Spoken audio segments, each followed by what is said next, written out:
Il y a des métiers hors du commun qui peuvent intriguer, susciter du questionnement ou de l'intérêt. Aujourd'hui, nous avons la chance de rencontrer Julien, un énergéticien guidé par médiumnité qui nous a été conseillé par un ami chaman. Un énergéticien par médiumnité guidée est un praticien qui utilise ses capacités de médiumnité pour travailler avec les énergies subtiles du corps et de l'esprit. Ce métier unique combine intuition, guidance spirituelle et techniques énergétiques pour aider les individus à retrouver un équilibre physique, émotionnel et spirituel. Le plus fou, c'est que Julien, Guillaume l'a rencontré il y a 7 ans, lorsqu'il a constaté qu'il se passait des événements inexpliqués et terrifiants dans son ancienne maison. Julien est intervenu à son domicile à l'époque, alors qu'il n'était encore qu'en formation. Guillaume n'a plus jamais eu de nouvelles de Julien, jusqu'à ce 8 novembre 2024, où nous avons réalisé une visio avec lui pour lui expliquer notre souhait de réaliser une interview sur sa pratique. Voici son histoire. Donc bonjour Julien, merci de nous recevoir dans ton cabinet ici à Issel-les-Hameaux, dans les Hauts-de-France. Nous t'avons contacté en fait pour nous expliquer un petit peu ton métier. Donc tu es énergéticien magnétiseur, c'est ça? C'est ça. Tu peux nous expliquer un petit peu ton parcours, comment t'en es arrivé là? Alors, depuis tout petit déjà je vois un peu l'invisible, tout ça. Et puis c'est vrai qu'avec des parents complètement athées là-dessus, sur les médiums, sur la vie spirituelle. Donc je me suis retrouvé à voir des choses. Mes parents, ils croyaient pas du tout. Puis à mes 11 ans, 12 ans, ils m'ont amené chez les pères Carmes à Ypres. Des prêtres exorcistes, guérisseurs, qui aidaient les gens en toute simplicité. Et puis il m'avait prévenu, il m'avait dit Julien, il fait partie de la lumière, tout ça. Et bon, à cet âge-là, c'est vraiment je comprends pas quoi. Et puis donc il m'avait fait un soin, comme je fais actuellement. Et puis moi j'ai senti quelqu'un descendre, un gardien, un guide bienveillant. Et puis il m'a relevé en fait, parce que j'avais eu un accident à l'époque. Et puis, donc j'ai commencé à voir un petit peu plus les choses. Et puis après, l'adolescence, je voyais un coup de temps les choses spirituelles. Et j'ai même prévenu aussi. J'avais des visions. Mais pour moi, c'était l'être humain en fait, qui était comme ça, quoi.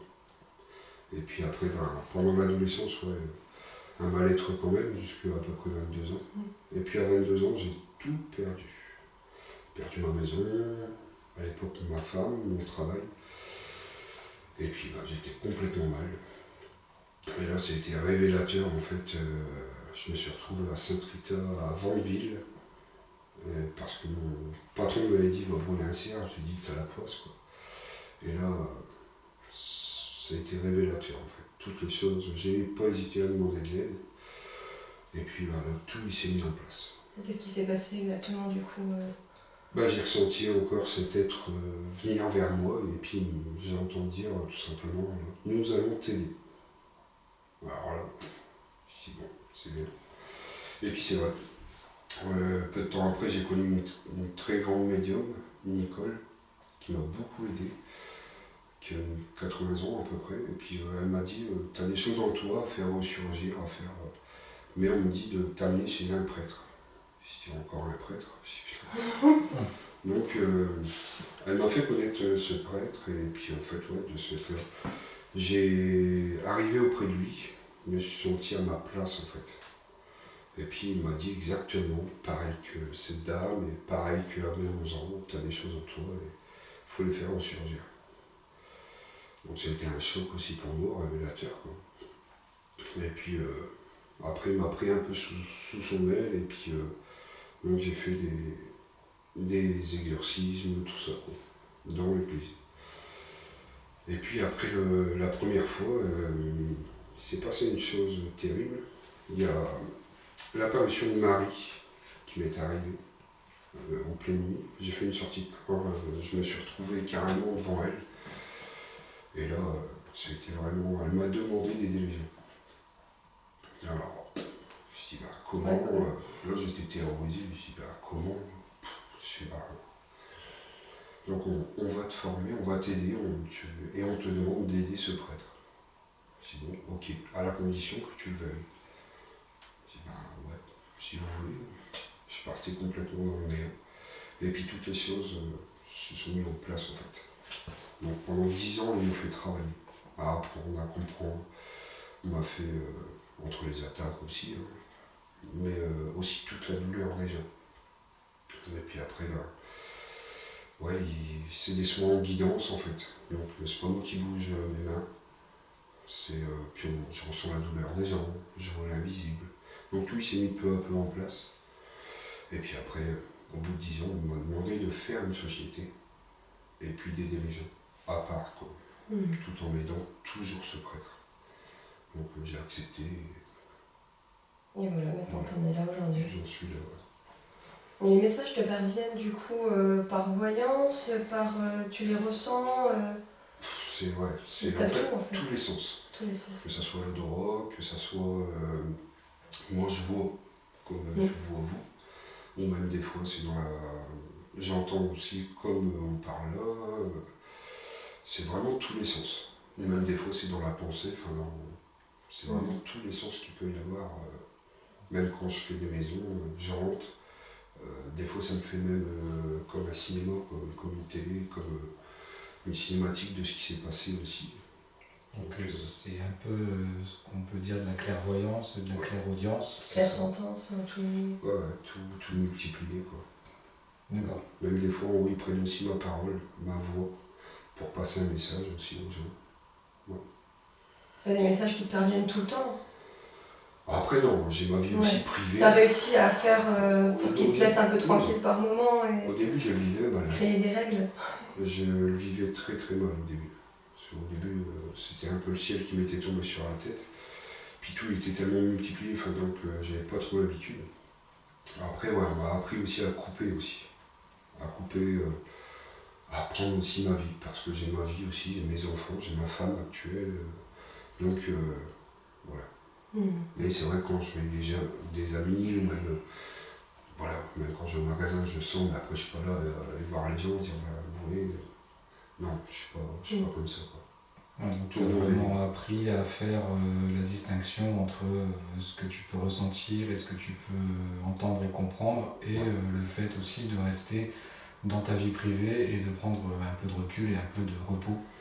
Le repos, c'est important. C'est aussi important parce qu'il faut savoir aussi se ressourcer. Faire des maisons, ça demande beaucoup d'énergie. Passeur d'âme, hein, on va dire. J'aime pas trop ce terme, mais bon, après, c'est le terme que les gens comprennent. Voilà, en fait, c'est aider aussi bien les vivants que les personnes décédées. Quoi. Parce qu'après, on a l'énergie, c'est une âme, donc des fois, ils veulent pas monter parce que c'est la peur. La peur, elle détruit la personne, le stress, la peur, ça détruit. Et puis des fois, ils veulent pas monter tout de suite. Bon. Par contre, après, il faut un intermédiaire, quelqu'un comme moi ou des autres personnes qui font très bien leur travail et il faut les aider pour que énergétiquement, dans la maison, ils retrouvent la paix, et même s'ils sont pas méchants, même si c'est papa ou maman qui est décédé, mais en fait, ils pompent l'énergie de la personne aussi, quoi. Donc, la fatigue, plein de choses, quoi. Ça peut être, c'est tellement vaste, tellement... Dans les énergies, on parle d'énergie résiduelle, donc tout ce qui est plutôt mémoire de lieu. Et il y a aussi les énergies qu'on peut dire intelligentes. Par exemple, quand on fait les enquêtes, ça peut être celles qui répondent avec nos appareils, par exemple, de façon intelligente. Tu arrives à faire la différence entre ces deux énergies-là? Un coup, on m'a fait ressentir, j'avais été voir une personne à l'hôpital. Et en fait, justement, pour l'énergie résiduelle, m'a fait ressentir toute la souffrance énergétique en fait, de l'hôpital. J'ai duré 1 minute dedans, je suis ressorti, j'ai dit coupez-moi, je coupe là parce que c'est là où en fait, et les maisons c'est pareil. Quand il y a de la violence dans une maison, énergétiquement ça se dépose sur les murs. Même quand il y a des engueulades, quand il y a plein de choses. Mais en fait ça c'est vraiment résiduel quoi. Donc ça se dépose vraiment sur les murs. Après quand il y a une âme c'est autre chose. Là elle va vous répondre. Tout simplement. C'est pas parce qu'elle est méchante des fois, c'est juste qu'elle est bloquée. Ils viennent vers nous spontanément, il y a une raison ou parce qu'il y a des fois on est chez nous, des âmes qui passent, par exemple, des âmes errantes, il y en a partout dans toutes les maisons en fait, des âmes passantes et c'est plutôt plutôt un choix de leur part de venir dans cette maison-là, ou c'est parce qu'elles ont vécu peut-être sur le terrain, elles ont vécu des choses et qu'elles repassent par là? Ouais, des fois, c'est tout le passé aussi de la maison. Hein. Des fois, il y a des gens, ils achètent une maison, et puis le problème, c'est qu'il y a toute cette énergie, on va dire, du passé, de la maison. Et puis après, des fois, il y a une âme, elle n'a pas voulu monter, peur d'être jugée, peur de plein de choses. La peur, ça détruit la personne, hein, je me rappelle, parce que je le vois en cabinet, quoi. Même dans la maison, je fais les salons de bien-être aussi, je vois. La peur, c'est ce qui détruit une personne. C'est terrible. Ouais, au lieu de vivre simplement et de profiter, parce que la vie, elle fait de haut, de bas, mais c'est des expériences de vie, quoi. C'est tout le monde, et puis il n'y a pas d'échec en fait dans la vie. Avant, même moi, j'ai déjà eu des échecs, et je le prenais comme un échec, et même en haut, ils le disent. C'est pas un échec, c'est des expériences. Et même que tu n'as pas réussi, c'est pas grave, tu vas recommencer autre chose. Profiter, quoi. Donc justement, j'imagine que tu as un panel de moyens qui te permettent donc de venir en aide aux gens qui te le demandent. Tu peux nous parler un petit peu de ces moyens que tu utilises? Moi, c'est beaucoup la prière. C'est vrai que je suis quelqu'un qui prie beaucoup déjà depuis tout petit, avec les pères Carmes qui m'avaient... et puis après, ma vie... Alors quand je dis la prière, c'est pas la religion, attention, parce que la prière, c'est universel. C'est la spiritualité. Il y en a, ils sont chamans, j'ai des amis qui sont chamans, j'ai des amis qui sont médiums. Mais la prière, c'est la relation avec en haut, quoi. C'est vraiment les demandes. Il ne faut pas hésiter de demander avec nos propres mots, tout simplement. C'est la relation avec le ciel, avec ce monde spirituel. Parce que quand on ne demande pas, on n'a pas. Donc tu n'auras pas de demande. C'est ça. Exactement. Tu n'auras pas ton moment, tu n'auras pas. Voilà. Mais donc toi, dans ton activité, dans ton métier, tu apportes une plus-value. Par cette prière, ça potentialise ce que les gens peuvent faire eux-mêmes chez eux. Ouais, après, les prières que je fais, c'est pour enlever le mal d'eux. Ça peut être la souffrance du passé. Parce que notre corps, notre âme, elle fait quoi? Énergétiquement, ça se colle à nous. Donc il y a des gens, ils ont du mal à aller de l'avant, ils vivent tout le temps avec le passé. Ça, c'est ce qui est le plus mauvais. Donc au lieu d'aller de l'avant, en fait, ils mettent des bagages sur le dos. Et puis, ils se créent des blocages énergétiques, des blocages sur soi, quoi. Donc moi, je déverrouille tout ça. Et j'essaye aussi de les amener, on va dire, à s'élever leur âme pour aller mieux. Parce qu'une personne qui est fort élevée, psychologiquement, mentalement, elle est bien. Par contre, il y a des épreuves de la vie, tout ça, qui peuvent pourrir la vie des gens, quoi. Donc c'est des blocages, qu'ils ont. Et est-ce que, donc là, généralement, c'est les gens qui viennent te demander de l'aide dans ton cabinet. Est-ce que tu as aussi des fois des âmes qui t'appellent au secours et qui, aidez-moi, qui ressentent en fait ce que tu es Des fois, parce que j'aime bien aussi travailler aussi à distance, donc je fais aussi pour des personnes, après les soins et tout ça, j'aime bien. Puis des fois, il y a quelqu'un qui se présente, donc je cherche pas à comprendre, mais j'aide aussi bien les défunts, j'aime pas trop dire ce mot défunt parce que c'est une personne aussi, sauf qu'elle a plus son corps, quoi. Et tu parlais tout à l'heure d'avoir fait des exorcismes, etc. Quelle est la situation la plus terrible que tu aies pu vivre? Il y en a plein. Le premier exorcisme que j'ai fait, c'était avec un prêtre, même que d'ailleurs je suis toujours en relation, je travaille toujours avec lui, un super prêtre. Et c'était terrible. Je me suis dit, mais dans quoi je me suis mis? Et puis en fait, il a commencé à me donner des prières, tiens, fais ça. Et en fait, j'ai même pas prié parce que j'ai regardé la personne, les voix qui changeaient, et puis elle a commencé à faire un peu le serpent. Elle n'avait pas de colonne vertébrale pour moi, quoi. J'ai déjà vu des choses de fou, même encore maintenant. Mais je prête plus trop attention, mais le premier, ça m'a choqué. Je me suis dit, mais pourquoi Marie, elle m'a dit de faire ça? C'est hard, mais en fait, non. C'est un test. Maintenant, c'est... Puis, à chaque fois que j'étais avec lui, les dimanches, quoi, je me dis, mais dans quoi tu t'es fourgué, quoi? C'était terrible. Et aujourd'hui, tu regrettes pas, de toute façon. Non, je fais plus attention maintenant, parce que bon, c'est dans la normalité. Mhm. Plus dur pour moi, c'est pas ça. C'est plus aider les personnes en fin de vie. Ça, c'est prenant.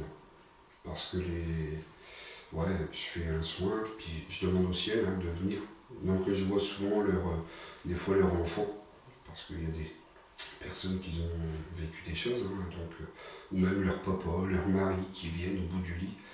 Et des fois, en fin de vie, les derniers jours, en haut, ils lèvent le voile des yeux aussi, des personnes qui sont en train de partir. Et puis ils me disent, oh, je vois papa, je vois maman, je vois mon fils. Je dis, ah, c'est la fin. Et en fait, ils préparent l'âme. C'est dingue.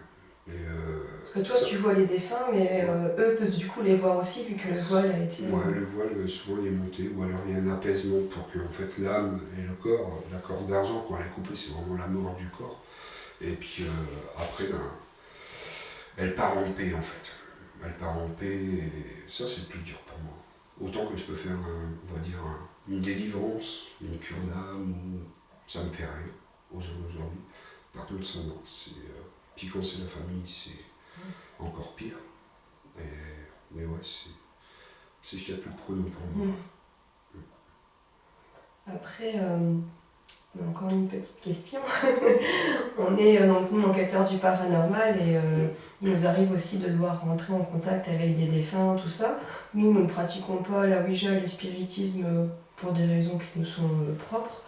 On connaît quand même pas mal d'enquêteurs ou d'autres personnes qui veulent rentrer en contact via ces biais-là. Quels conseils tu pourrais leur donner pour se protéger au maximum? Alors moi je conseille, parce que je reçois beaucoup, des personnes qui touchent à ça. Moi franchement, ne le faites jamais. Si vous voulez être en contact défunt, allez voir des médiums. Voilà, parce que c'est leur travail, tout simplement. Le Ouija, tout ça, ils croient parler à papa, maman. Mais ils parlent au mal. Et voilà, ils ouvrent des portes, et après moi je le vois ici. Je suis obligé de faire une délivrance, à refermer la porte, et ça se fait pas en 2 minutes.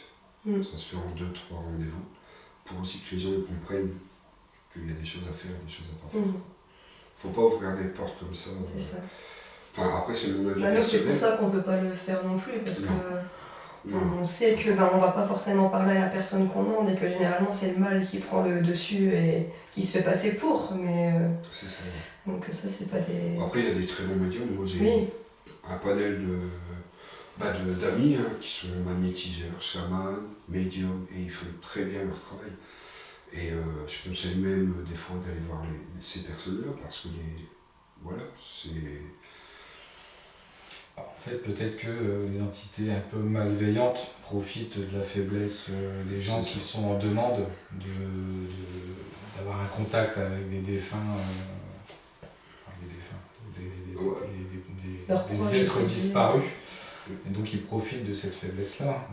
C'est quand même un peu pervers. C'est le mal. Donc, puis après, les gens ils se plaignent que dans leur maison, vu qu'il y a une porte d'ouverte, et on m'appelle en catastrophe. Puis attention, maintenant les gens sont très exigeants, venez tout de suite, mais moi je peux pas. Parce que le planning est serré. Donc après, il n'y a pas que le mal aussi.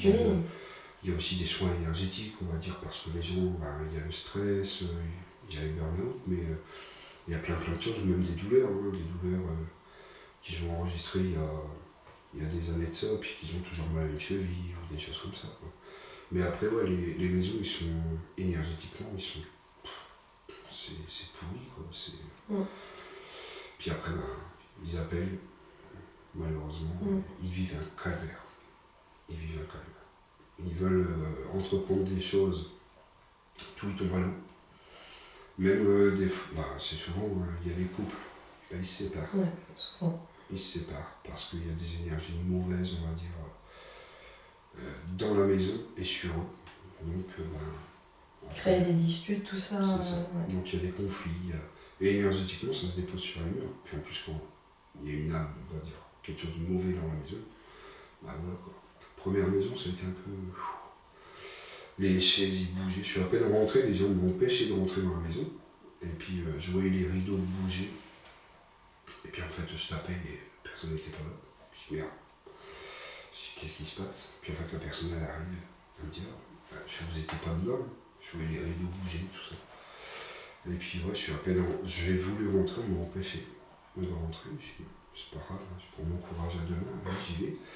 Et puis, ouais, j'ai posé ma bougie. J'allume ma bougie, tout ça, je prépare. Et puis là, il y a eu un très très grand froid, puis on me montre une énergie très, très noire qui était là. Et puis, je commence mes prières à faire un peu partout dans la maison. Et puis sur ma dernière prière, ouais, j'ai halluciné, puisque ma bougie elle est montée à 1 mètre de haut. Alors moi j'ai même été surpris. Puis la bougie elle est partie à 90 degrés. Et puis j'ai senti le mal vraiment à côté de moi. Et là c'était ma première expérience de maison. Et puis il y a eu un coup de vent dans la maison. Je sentis un peu l'air bête, j'ai dit bon, il y a un calme qui est arrivé. Puis après on m'a montré énergétiquement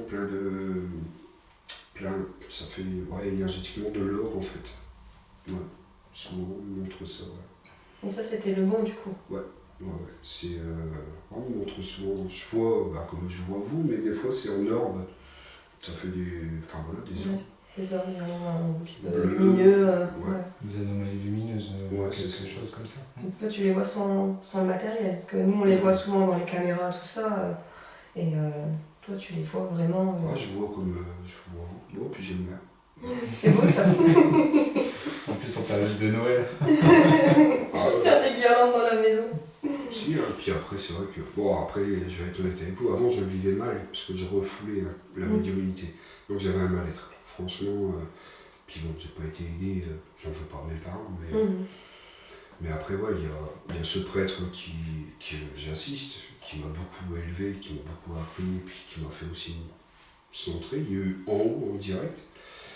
Il y a un moment, j'aurais pas mal de personnes saintes. Et j'ai vu pas de répit aussi, parce qu'il y a un moment, je voulais tout arrêter, j'étais persécuté aussi par le mal. Cette formation, elle était intense pendant 10 ans. Ça sera à refaire, je ne le ferai pas. Mais bon, maintenant, je suis bien à ma place, quoi. Et Padre Pio, il est venu, et je ne le connaissais pas du tout avant. Et en fait, il est venu auprès de moi, il a rigolé. Et puis, il m'a fait juste un signe de croix, puis il m'a fait ça comme ça. Puis en fait, tout ce qu'il y avait de mauvais, on va dire, en mots, en pensée et tout est parti. Puis après, j'ai voulu un peu me renseigner qui c'était cet homme. Padre Pio, ouais, Padre Pio, Padre Pio. C'est mince. Mais en fait, même il y a un moment, je me posais la question, pourquoi je veux des personnes saintes? Enfin, pourquoi moi? Pourtant, je suis pas un ange. Je fais des bêtises comme tout le monde. Et puis en fait, à un moment donné, au bout de quelques années, on me dit, enlève ça de ta tête, quoi. Je dis pas pourquoi. En fait, on est des personnes comme vous. C'est juste qu'on a eu un niveau spirituel haut et le ciel nous ont donné des choses à faire, tout simplement. Et puis même maintenant, dans le ciel, on intercède pour les gens, on aide les gens. Mais si vous ne demandez pas, voilà. Et du coup, c'est un choix qu'ils ont fait de te choisir toi pour pouvoir. Apparemment, on m'a expliqué que j'avais déjà signé un contrat avant de ma réincarnation. Je devais être fou à ce moment-là. Mais tout le monde, on choisit les grandes lignes de notre vie en fait. Mais c'est important qu'il y ait des gens comme toi, puisque en fait, nous, on s'est rencontrés là de manière fortuite il y a quelques temps, mais en fait, on s'était déjà rencontrés il y a quelques années. C'est vrai. Puisque la première maison que j'avais achetée, effectivement, il y a eu des problèmes un peu paranormaux à l'époque. Bon, j'y croyais pas et j'étais pas du tout dans le domaine. Mais en fait, c'était toi qui étais intervenu, qui nous était venu en aide parce qu'on était complètement démunis. Et heureusement qu'il y a des gens comme vous qui puissent être là pour aider les gens un peu comme tout le monde qui se retrouvent face à des situations comme ça et qui ne savent pas quoi faire. Parce que c'est vrai que ce que tu disais tout à l'heure, c'est tout à fait vrai. La peur, ça détruit énormément. Nous, on était terrorisés avec mon ex-compagne dans cette maison. On était terrorisés, démunis, parce qu'on se sentait seuls. Personne n'était là pour nous aider. Et franchement, ça a été une grande bouffée d'oxygène. Puis en plus, la peur, ça multiplie en fait. Ça multiplie les choses dans les maisons, ou même sur l'être en fait.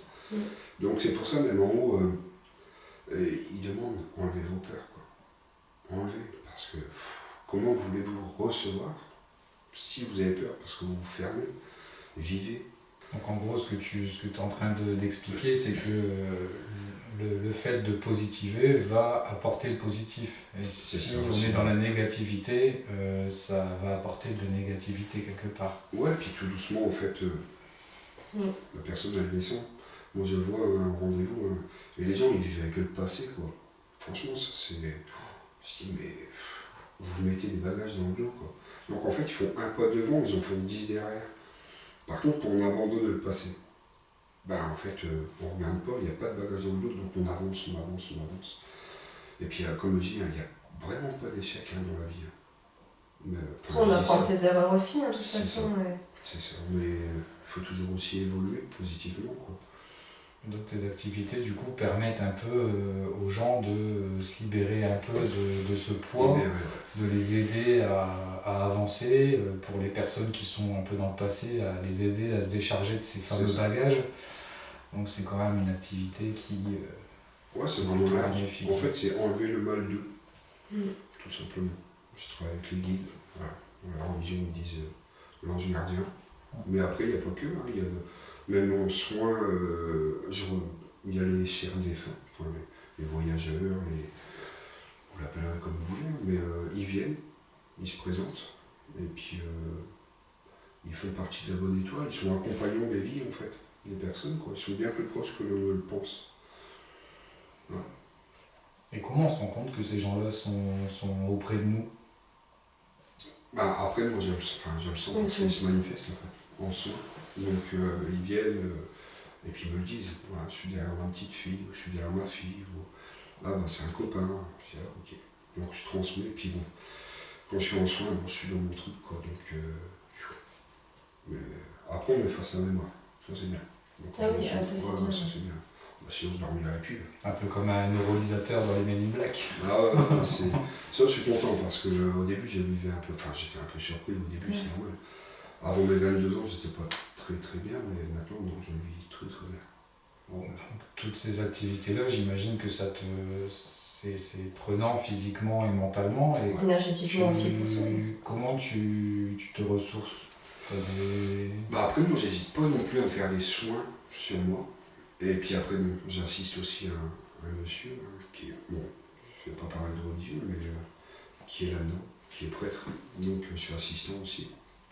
Donc aussi, la messe qu'il fait et tout, ça m'enlève énormément. C'est vrai que après, c'est moi, ça n'engage que moi. Après, comme la religion, c'est comme la politique. C'est quelque chose de personnel, mais moi, je parle vraiment la spiritualité. Voilà. En fait, la religion, c'est ce que les hommes ont fait de la spiritualité. Et toi, tu es vraiment plus large que ça. J'ai pas mis des œillères, j'ai vraiment fait au sens large parce que il y a des médiums, il y a des personnes qui sont spirituelles, que ce soit dans la nature, que ce soit... Enfin voilà, il faut pas pointer du doigt les choses, quoi. Chacun a son bateau, on va dire.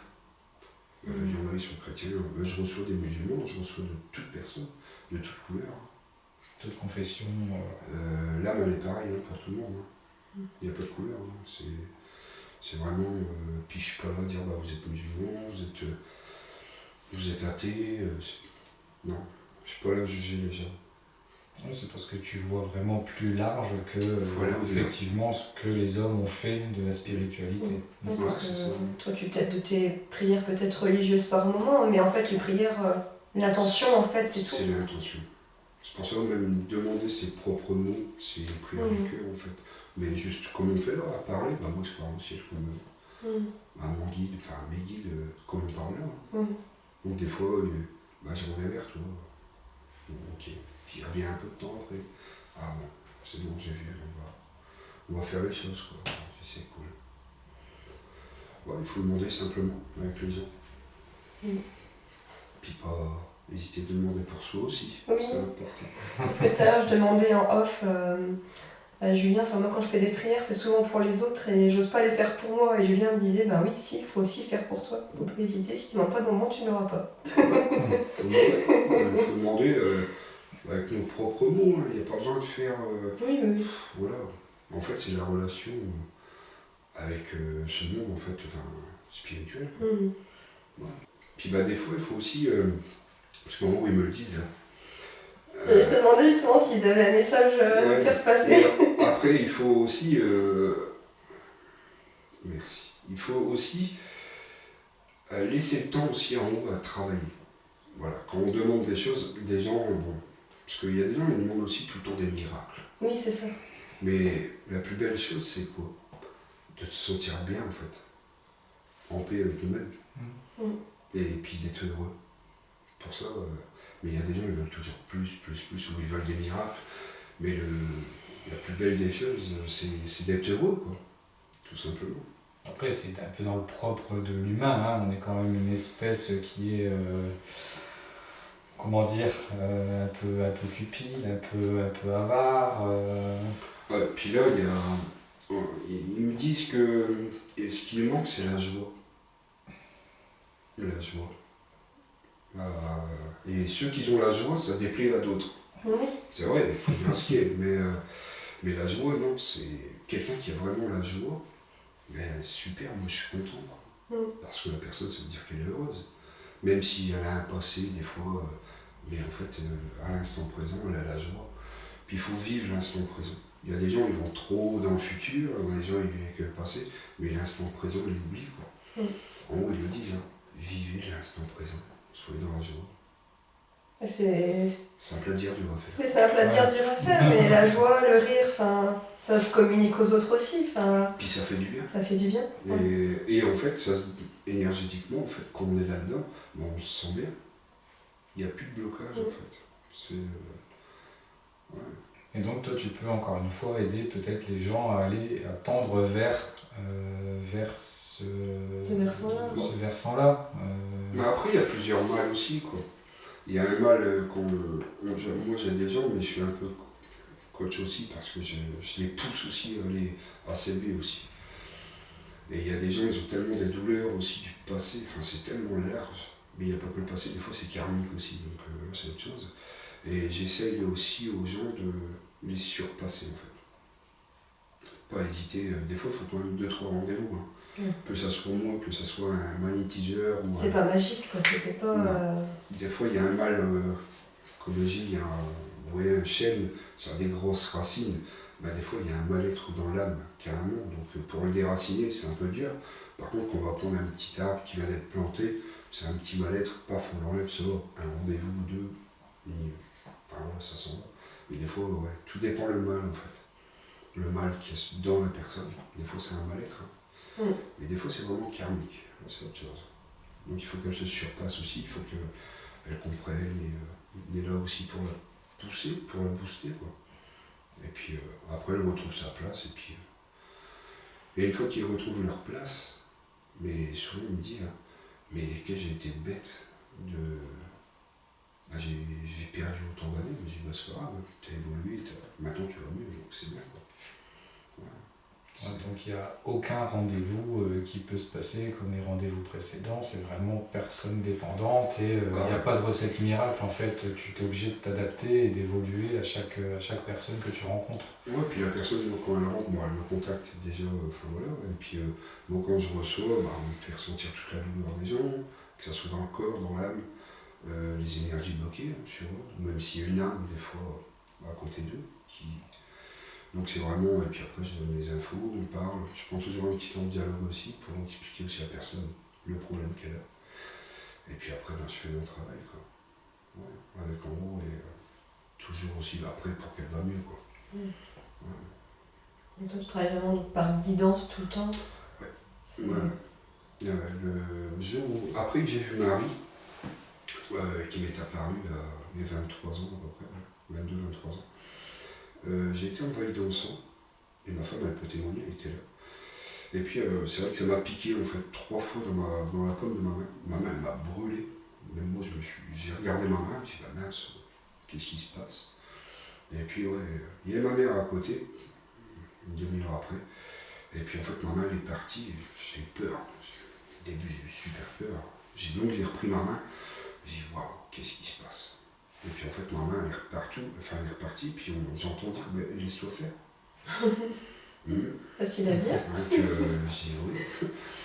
J'étais pas tranquille. Et puis en fait elle est partie. Je dis vas-y. Et puis en fait, ça faisait des passes, tout ça. Je dis, qu'est-ce qui m'arrive? Et puis j'entends dire, il faudrait une deuxième séance. Je dis, bah, donc je regarde à gauche, à droite, je dis, ok, c'est qui me parle.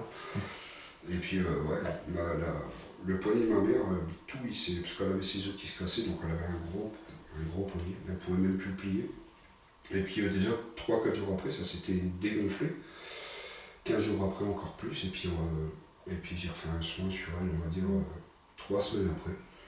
Et puis elle a plus ses douleurs en fait. Ses os sont cassés, mais elle a plus ses douleurs. Juste quand tu prenais ta main, c'était pour la mettre au-dessus de celle de ta mère pour le soin. C'est ça. Et même en soin, c'est pas nous qui bougeons ma main. À chaque fois, ça fait ça en fait. Et que ma main gauche. Bizarre. Côté cœur. Ouais, c'est tout le temps côté cœur. Ouais, je dis bon. Après, j'ai laissé faire. Et puis, je travaille sur tout ce qui est chakra, l'aura, tout ce qui est énergétique en fait. Et puis la vie spirituelle, c'est vraiment large quoi. Même moi, jusqu'au long dernier souffle, j'apprends. On est des éternels apprentis. On apprend toute notre vie, que ce soit au milieu spirituel, dans notre vie de tous les jours, dans notre travail, on apprend tout le temps en fait. Et tout le temps. On est tout le temps en apprentissage. Même les personnes en famille, souvent, c'est pour ça que je dis c'est vraiment dur pour moi, ça c'est en famille, c'est la famille qui m'appelle, justement, pour. Et les personnes ils me disent, et si j'aurais su. Et là, je dis, si vous aurez su quoi? Et là, on me dit, j'aurais dû faire ça, pendant ma vie. J'ai vous. Peut-être dans celle d'après? Je fais votre vie après, vous allez revenir, vous allez le faire. Ouais, mais j'ai gâché ma vie. Je dis, faut pas dire ça, c'est tout. Je sais maintenant. Pour ça, vivez. On a de la chance en plus de vivre ici en France. C'est vrai, il faut dire ce qu'il y a. Donc, on a un beau pays quand même, quoi. Donc il ne faut pas hésiter de faire des activités, de faire plein de choses, de vivre et d'avoir la joie. Profiter des petits moments, et des fois pas forcément besoin d'aller faire une activité, avec un repas en famille, un moment ensemble, c'est déjà super. Des moments de joie, et même rires avec les amis, avec les frères ou sœurs. Puis après s'il y a des personnes qui sont très négatives. Après si vous voulez un jour aider les gens, en haut et en dessous on dit, tu tends la main, et pour qu'elle remonte, ok. Par contre, si un jour tu tends la main et elle te fait tomber, tu lâches. Et ça, en haut, ils sont catégoriques avec ça, parce que si c'est pour qu'après ils font tomber plusieurs personnes, c'est pas la peine. Donc après, des fois, il faut savoir prendre un peu de recul, tout en aidant, mais faire attention aussi c'est pas orgueilleux, c'est juste à faire attention à soi aussi, quoi. Un peu de la protection de sa propre personne. Il faut être vigilant aussi, quoi. Puis des fois, pareil, quand les gens ils vivent des choses catastrophiques, quoi. J'aime bien aussi venir à 4-5 heures au matin dans mon cabinet et je travaille à distance parce que je sais qu'ils dorment. Après, je le fais pas, je le fais avec plaisir, quoi. Et puis la personne elle se réveille, après j'ai un message, pourtant je ne les préviens pas forcément. Et puis les gens me disent, je vais mieux et tout, merci. Je dis, c'est cool. Parce que bon, quand les gens ils dorment, au moins ils ne pensent pas, ils font rien, quoi. Et c'est cool, quoi. Et puis bon, à 4-5 heures au matin, moi je peux pas faire de bruit, il y a ma femme qui dort, il y a mes enfants, donc. Puis c'est une passion, quoi. C'est une passion. Ça se sent que tu aimes vraiment ce que tu fais. Et... Il faut. Après, il y a des gens qui font très bien leur travail aussi, en tant que pompier, médecin ou avocat. Je reçois toute personne, je reçois même de tout le monde. Que ce soit des maires, des pompiers, de tout. Même des personnes d'État. Vraiment, je suis pas là à regarder. Tu soignes tout le monde de la même façon. Même les animaux, c'est pareil. Quand ils m'ont demandé de faire la société, ils ont été insistants là-dessus. Aide aussi les animaux, parce qu'ils ont besoin. J'ai dit, bon. Et aussi bien les chiens, les chats, les chevaux, les vaches. Parce qu'avant j'étais dans le transport, donc je conduisais un camion. Et puis en fait j'avais toute ma tournée sur les Hauts-de-France, donc c'est pour ça aussi que je connais du monde. Et puis même des fois je faisais les fermes. Et des fois je disais, t'es une vache ou quoi qui t'est pas bien. Et elle me dit, comment tu le sais? Me le donner pour aller voir. Donc le temps qu'il me chargeait, moi j'allais voir la vache. Et puis en fait la vache a été stressée, quoi. Et puis tout simplement j'ai imposé les mains. Et puis souvent, une vache ou même un cheval ou quoi, et il se mettait là où elle avait mal. Alors moi je ressens la douleur sur mon corps. Et puis donc j'y parle, la mal là, je vais regarder. Et bien elle se plaçait vraiment pour imposer ma main. Pour que tu puisses intervenir. C'est dingue. Hein. Et- Et puis après elle dormait. Et puis le lendemain, je repassais parce que je devais recharger là. Ah bah ma vache elle est debout, elle va mieux. Je dis c'est cool. C'est cool. Après c'est toujours plaisant d'avoir des bons retours aussi pour les gens, ou même pour les animaux, parce qu'ils ont une âme aussi. Quoi.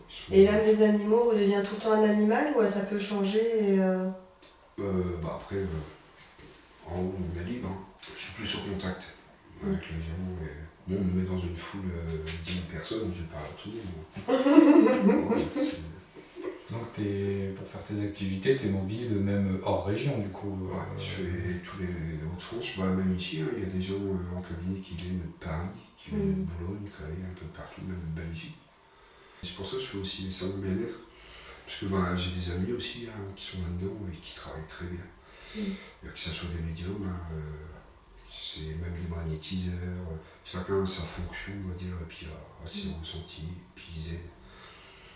Je connais aussi des très bons médiums, mais super quoi. Puis quand on est tous ensemble, moi j'aime bien, parce qu'en fait, à chacun sa spiritualité, et à chacun son bateau en fait, tout simplement.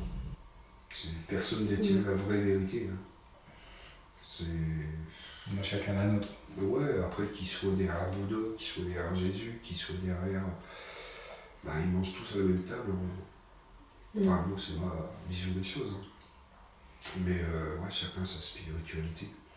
Et le principal, c'est que même si il est dans la méditation, même chaman avec les tambours et tout, ben, le temps qui est heureux, c'est le principal. Et ça, c'est... Enfin voilà, moi j'ai des amis, ils sont chamans, ils sont très bons. Hein. Ils font un bon travail aussi. Là. Et ben, ils ont de très bons résultats et tout ce qui va avec. Bon, moi j'aime bien quoi. Bon après moi c'est pas mon truc, hein. Oui. Je tape pas du tambour, mais, voilà, moi c'est plus la prière et puis tout ça. Quoi. Mais à chacun, voilà, on serait tous pareils. Chacun sa boîte à outils en fait, mais au final la finalité reste la même, c'est la spiritualité et l'énergie. Et l'énergie. C'est à mettre. Et l'équilibre des énergies. C'est ça. Tout le monde recherche. Le principal c'est d'être heureux dans sa fonction. Et puis voilà quoi. Bon, puis après, il y en a, ils partent un peu partout. Une fois qu'ils ont fait ça, ils partent un peu là, ils essayent un peu. Je connais un gars aussi, un super gars, il fait les bols tibétains. C'est pareil, c'est autre chose. J'ai déjà testé, ouais, si, c'est marrant quoi. Enfin, c'est des expériences. Une expérience, ouais, puis ouais, c'est vraiment large quoi. C'est une autre facette de la spiritualité. C'est comme Dora disait tout à l'heure, c'est une boîte à outils et chacun va chercher l'outil qui lui correspond le mieux. Ouais, c'est ça. C'est pour ça les salons de bien-être, c'est vrai que j'aime bien. Parce que chacun a son truc et puis on a un groupe de copains quoi. Et puis avec des amis aussi femmes, hein, parce qu'il y a des femmes qui sont là-dedans et qui tirent les cartes aussi, qui font. Et c'est super quoi. C'est super. Il y a vraiment de belles personnes aussi. Donc, et puis après c'est pareil, on est là à aider les gens. Donc en fait vu qu'on a un groupe d'amis, comment dire, des fois ils m'envoient aussi des personnes parce que c'est pas leur domaine. Comme moi tirer les cartes, c'est pas mon délire quoi. Donc c'est...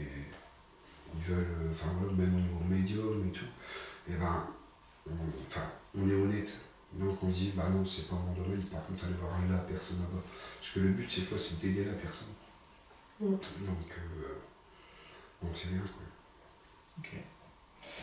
Bon, en tout cas, merci de nous avoir reçus. Merci à toi, merci à tes guides aussi pour les réponses qu'ils ont pu nous donner, leurs messages. C'est très intéressant. Bon, de toute façon, moi, je suis convaincu que tu es une personne qui est tout à fait compétente pour avoir eu ton aide. Et voilà, parce que c'est vrai qu'il y a beaucoup de gens qui font ça sans trop savoir ou de manière un peu, pécuniaire. Oui. Donc, en tout cas, c'est sûr que toi, on peut venir te voir les yeux fermés et toi, apparemment, ouais. Je me souviens de ta maison. Parce que là, on me montre, c'est vrai, je me souviens de ta maison. Parce que quand j'étais rentré chez toi, il y avait des écritures. Au plafond, Ouais. tout à fait. Le plafond, il faisait 3 mètres. Ouais, je me souviens. Parce que là, on me le montre, il y avait plein d'écritures. Et c'est vrai que quand j'étais à peine rentré, ça écrivait encore. Et c'était il y a une dizaine d'années. C'était en 2017. Ouais, en 2017. Ouais. Et ouais, je me souviens, il y avait pas mal d'écritures qui. Et j'étais là, je sais pas, ça. C'est écrit Et tout seul. là, on me le montre, et c'est vrai qu'il y avait un enfant qui était là. Oui. Et on me tirait, il se cachait derrière moi. Et on me tirait ma veste, je dis arrête. Et c'est Un petit garçon Oui, exact. qu'on voyait de temps en temps à la fenêtre du haut. Exact. Ouais, c'est parce que là, on me redonne un peu les. C'est les l'enfant choses. qui a été noyé Non. par sa mère, c'est Non, pas c'était celui-là c'était une petite fille, mais le petit garçon, lui, je sais pas ce qu'il faisait là, mais je sais qu'il y avait un petit garçon dans cette Exact. maison qui était pas méchant, c'était plus une entité féminine assez négative qui était dans cette maison en fait. Ouais, je me souviens. Parce qu'on me le redonne. Parce qu'après, bon, quand on fait beaucoup de maisons, il y en a qui marquent quand même. Mais c'est vrai que j'avais halluciné, c'est parce que ça écrivait alors qu'il n'y avait pas de crayon, il n'y avait rien. Je regardais le plafond. Et c'est vrai, Et le plafond était à 3 mètres, donc c'est pas. Puis, non. on n'est pas très grand, donc c'était assez impressionnant cette maison. Là, s'il y a des maisons, c'est vrai que c'est. Bon, après, il n'y a pas que les maisons, même les personnes. Mais les maisons, des fois, c'est. Waouh. Quand c'est chargé comme ça, c'est. La maison, des fois, rien que le terrain. Nous, quand on était allé chez Mélissa, notre toute première enquête qu'on a faite, en fait, et le terrain, il y avait eu un crash de bombardier pendant la guerre, et les gens n'avaient pas conscience, en fait, par les entités, qu'il y a un immeuble qui était bâti là, mais ils revivaient encore le crash. Donc on entendait dans la spirit box, tout ça, l'infirmière qui appelait à l'aide, qu'il y avait des blessés, tout ça. Et c'était juste la mémoire du terrain, en fait, même pas du bâtiment. C'était. Puis avant, les gens, ils faisaient aussi bâtir. Ils faisaient appel à un géobiologue. Donc ils bâtissaient pas n'importe où. Ouais. Maintenant, on bâtit n'importe où. On achète le terrain tout de suite, allez, vas-y. Nous, on l'a su parce qu'on a fait des recherches historiques sur le lieu. Un géobiologue.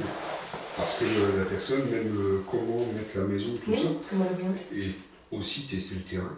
Parce que des fois, il y a des sources, il y a tellement de choses. Même au niveau des ondes telluriques, c'est très large. Mais je conseille même aux gens, avant de faire bâtir, de faire appel justement à un géobiologue pour placer la maison, voir si le terrain n'est pas pourri non plus. Parce que les gens maintenant, ils bâtissent n'importe où. Oui, après, la pression immobilière est tellement forte que c'est vrai que je pense pas qu'on soit dans une pensée telle que celle-là. Par exemple, je savais même pas qu'un géobiologue ça existait en fait. Ça a toujours existé. Oui, je me doute. Comme les chamans, c'est pareil. C'est pour ça que je ne suis pas resté sur, on va dire, une chose. J'étais large. Parce que même les Indiens, à l'époque, ils faisaient des grandes choses. Même des guérisseurs, ça a toujours existé. Les sourciers, les baguettes. Le tout, c'est pas d'être vraiment au sens large. Parce que, puis bon, même moi, je ne sais pas tout et je ne fais pas tout. Chacun ses spécialités. Quelqu'un qui commence à aller partout, voilà. Quand on va partout, on va nulle part. Ouais, voilà, après, elle est pas bien, et puis elle sait plus où elle en est, Donc, chacun a son devoir et son travail, Mais après, même là, un coup, j'avais fait une maison, et c'est pareil, on parlait d'énergie tout à l'heure. Une personne qui s'était suicidée dans la maison. Et à l'époque, on faisait toujours venir aussi un prêtre pour bénir la maison, tout ça. Maintenant, on ne le fait plus, malheureusement. Et dans cette maison-là, il y a eu trois couples. Et les hommes, ils se sont tous suicidés. À peu près à la même date. C'est dingue. Après, impressionnant. Parce qu'il y avait l'énergie aussi qui était là. Donc ils étaient poussés un peu dans cette voie-là. Et puis après, quand on m'a parlé de ça, j'ai dit des fois ça peut arriver. Donc les personnes, il y a eu 3 couples, 3 hommes suicidés, pas loin d'ici en plus. Donc après ils ont fait intervenir quelqu'un, il n'y a plus ce problème-là. Mais faut le vivre. Il y a des gens qui sont athées, je respecte, parce qu'il faut respecter, chacun sa pensée, chacun. Le tout, c'est de se respecter aussi les uns les autres. Quoi. Ça, c'est important. Parce qu'il y a des gens, des fois, je reçois des couples, et l'homme, il est complètement athée. Moi, je crois pas, mais c'est pas grave. Il fait Dieu pour ma femme. Et puis, 7 mois ou 8 mois après, il m'appelle en arrière de sa femme. J'ai vécu un truc de fou. Il dit, ah ouais. Et il dit, ah ouais, il fait, c'est dingue. Je peux prendre rendez-vous parce que je suis pas très bien. Quoi. Je dis, ah ouais, venez. Puis après, il y a une petite ouverture. Bah, c'est cool, c'est génial. Quoi. Puis après, la personne, elle dit, oh, je reviens pas. Mais c'est cool. Moi, des fois, ça me fait rire. Ça me fait rire. Ça fait rire, mais ça fait aussi du bien, quelque part, de se dire que ça a été bénéfique à ces personnes. Ah, complètement, parce que comme je dis, même si c'est une toute petite ouverture comme ça, pendant sa vie là, la vie d'après, peut-être qu'il y aura une grande ouverture, et puis après, c'est le but aussi, quoi, c'est de s'ouvrir, et puis, mais même les personnes qui ne croient pas, il faut les respecter aussi. Mais par contre, les personnes qui sont dans toutes les spiritualités, il faut les respecter aussi. Se respecter les uns les autres. Chacun est différent, et le respect de l'un et l'autre, c'est le principal. Quoi. C'est important. Comme vous êtes enquêteur paranormal, c'est bien, moi vous pouvez montrer aussi des choses, que ça existe. Qu'il y a bien mais le problème, c'est que les gens veulent voir du sensationnel. Ouais. Tu vois, donc... C'est comme les miracles. Mais oui, les gens, ils veulent voir ce qu'on voit à la télé dans les films d'horreur, mais non, c'est pas comme ça que ça se passe, et ça, c'est compliqué. Donc, leur faire comprendre que, on va pas voir, nous, avec la caméra...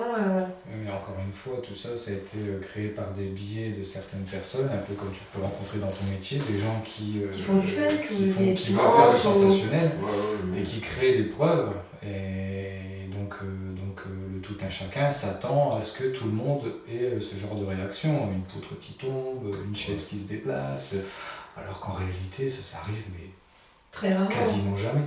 Ouais, pour vous, pour moi. Oui, pour toi, oui. Mais nous, en enquête, c'est pas ce qu'on va voir le plus. On va non, c'est parce que moi, ça dérange, en fait. Oui. Quand je fais les maisons, tout ça, même mon cabinet, c'est parce que je ne filmerai jamais ce que je fais. Par respect pour et la dignité aussi de la personne. Mais, c'est hallucinant quand même. Des fois, je dis mince. Des fois, j'avais eu un cas aussi, on dirait qu'elle n'avait pas de colonne vertébrale, la personne. Je dis, mais comment on peut faire ces gestes? Enfin, moi, je suis raide comme un piquet, je suis pas souple du tout. Et des fois, on me dit, mais le corona, c'est impressionnant. C'est, waouh. Il faut le vivre. Ouais, c'est ça. Mais bon, c'est ma vie. C'est... Comme moi, ma femme, pareil, elle croit pas, tout ça. Maintenant, elle s'ouvre beaucoup plus parce qu'elle a vécu des choses. Elle a vu des choses. Mais après, si tout, elle me respecte, je la respecte. Elle sait que... Voilà, quoi. C'est le principal. Le respect. Et même ma fille, j'ai une de mes filles, j'ai 3 enfants, j'ai 3 filles. Et il y en a une, elle voit carrément. Et elle est jeune, elle a 6 ans. Donc là, ça va, parce que moi, j'avais des parents athées fermés là-dessus. Et elle s'est pleurer là, quoi. Donc, mais elle voit carrément les défunts, les défunts. Elle voit ses arrière-grands-parents, elle dit papa, je suis terrorisé. Donc je monte, je sens qu'ils sont là. Donc je le sens, et puis des fois ils me font un coucou aussi. Et si mais on vient dormir quand même. Et des fois vous les voyez en même temps? Au même moment Moi, quand elle voit, c'est différent en fait. C'est complètement. Des fois je sens juste la présence, je ne vois pas. Des fois c'est énergétique carrément. Comme là, ce serait intéressant en fait que vous les voyiez à deux. En fait. Ouais, si des fois. Mais c'est. Ouais.